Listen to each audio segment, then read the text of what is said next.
Was really looking forward to speaking with you because you have such an interesting career that spans 3 continents and the private sector, the public sector, as well as international organizations.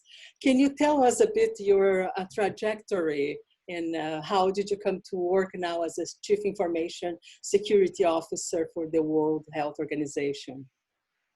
Absolutely. I started working in the IT a long time ago in Brazil.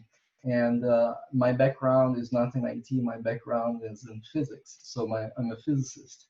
And I got very interested in IT, and I work in multiple fields such as development, operations, support, management. And I worked for a private company in Brazil as an American company. And after 7 years, I moved to Philadelphia, which was the headquarters. And I worked for that company for another 14 years. And after that period, I saw an opportunity in the Netherlands. So I worked for 2 other companies in the Netherlands, one in the semiconductor and the other in the consumer electronics. And from there, I moved to San Francisco and I became the Chief Technology Officer for the city and county of San Francisco. So I had a lot of knowledge and experience from the government side, which is completely different from the private sector. And December 2014, I had the opportunity to come to Geneva to start the architecture area and security for the World Health Organization. And I built the cybersecurity team and the cybersecurity department where I am right now. So basically, my 30+ years of experience in multiple areas of IT in multiple organizations. This is how I summarize, and multiple cultures. And this is how I summarize my experience.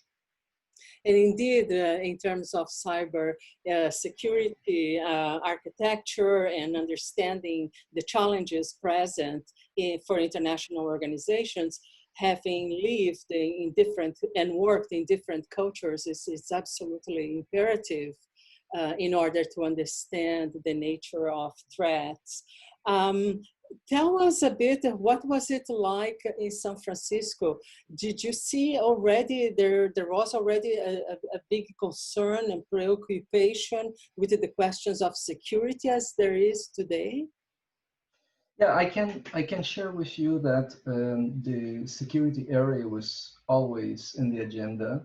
Of course, the difference today is that, especially in the World Health Organization, cybersecurity is in a center to enable digitalization, to be able to, for WHO to operate. In any other organization is a similar story.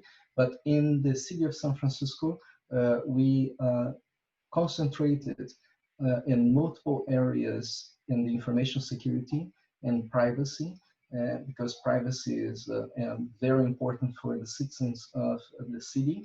And we participated in multiple projects to enhance the security defenses, detection, and protection. And the evolution from the time that I was there to today are essentially on the cloud. Cloud is much more common now than before. We started migrating multiple systems to the cloud back in 2013, 2014. And currently there are much more systems in the cloud, and security is, as you said, the center, because without the secure system, you cannot really transform digitally society.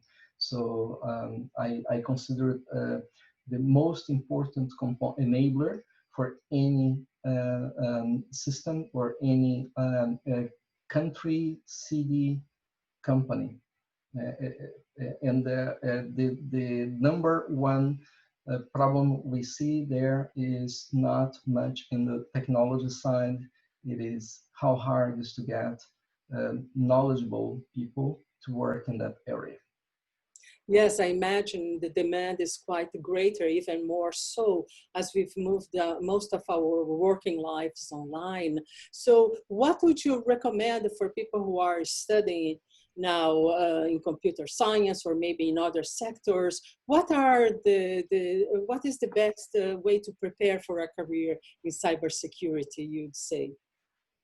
Yeah, so as I mentioned before, I'm a physicist. I'm not an IT person, and I end up learning through research, IT, and security was evolving over time because I was always concerned about privacy, about how to protect information, and how information integrity, confidentiality, and availability were key for any activity. So my advice to any student, doesn't matter what field, if they are interested in cybersecurity, the number one point is to start question uh, your understanding of trust, because security starts when you think you have a trust mechanism. You need to question yourself why you trust that somebody wrote a program and the program, there is no defect.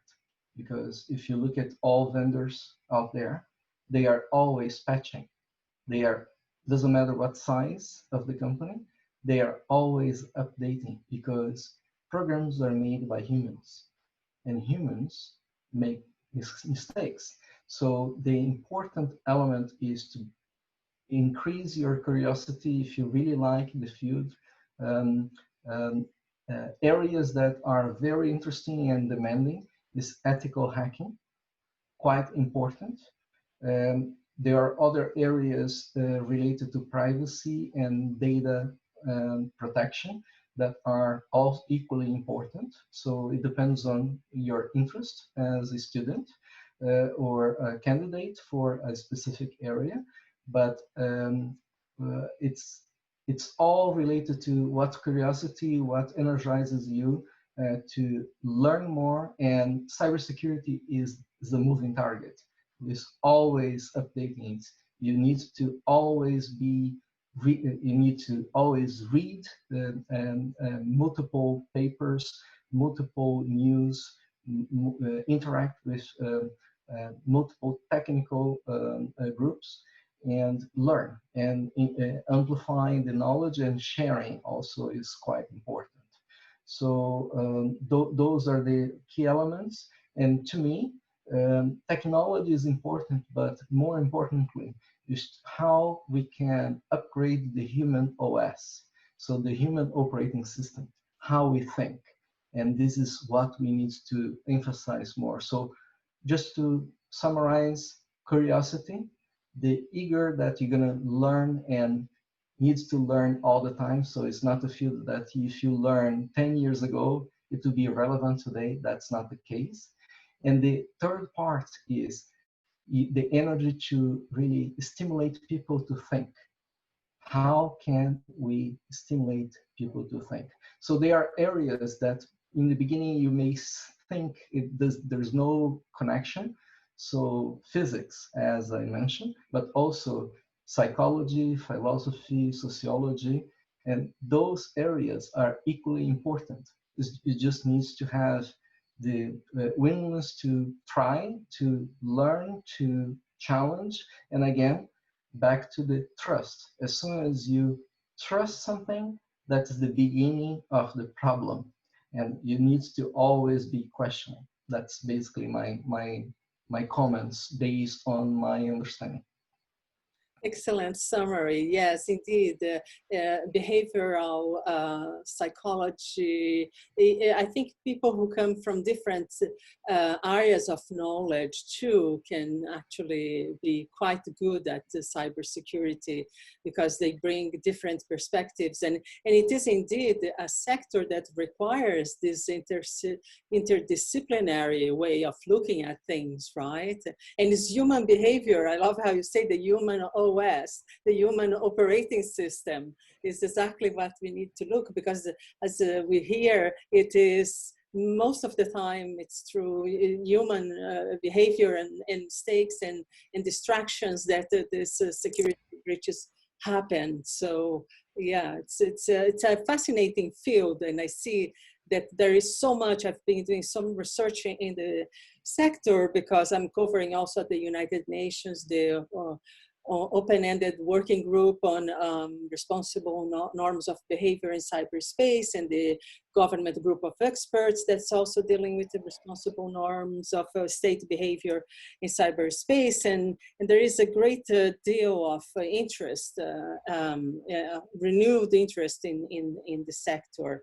And particularly now. So it is really great that I can hear from you who are in the trenches, as we say, you know, and understand all these fascinating aspects, as well as what's needed in order, you know, to be successful in a career in cyber. Because as you said, the hackers are always catching up, right? And ethical hacking is becoming something, right? Like there are organizations, which organizations do you think provide good systems and ways of training? I heard of HackerOne. Have you heard of them?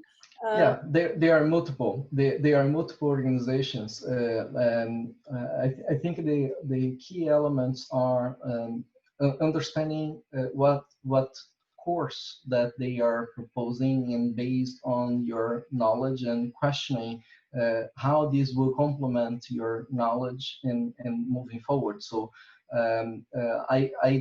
I prefer to not mention names of organizations for obvious reasons, but there are multiple organizations that are quite good and providing training, and there are multiple organizations that are providing online training. And I think the essential element is curiosity and ability to go after news, even the open media. There are a lot of knowledge to be gained.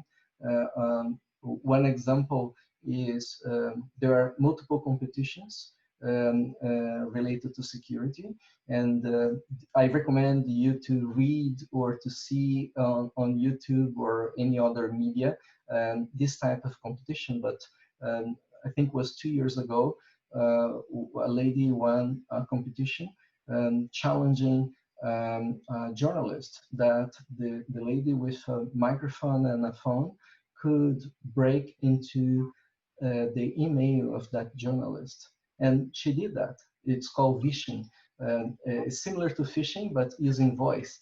So doing social engineering, calling the provider to really impersonate that the wife of the journalist, and with a lot of tricks, being able to have full control of the journalist's email.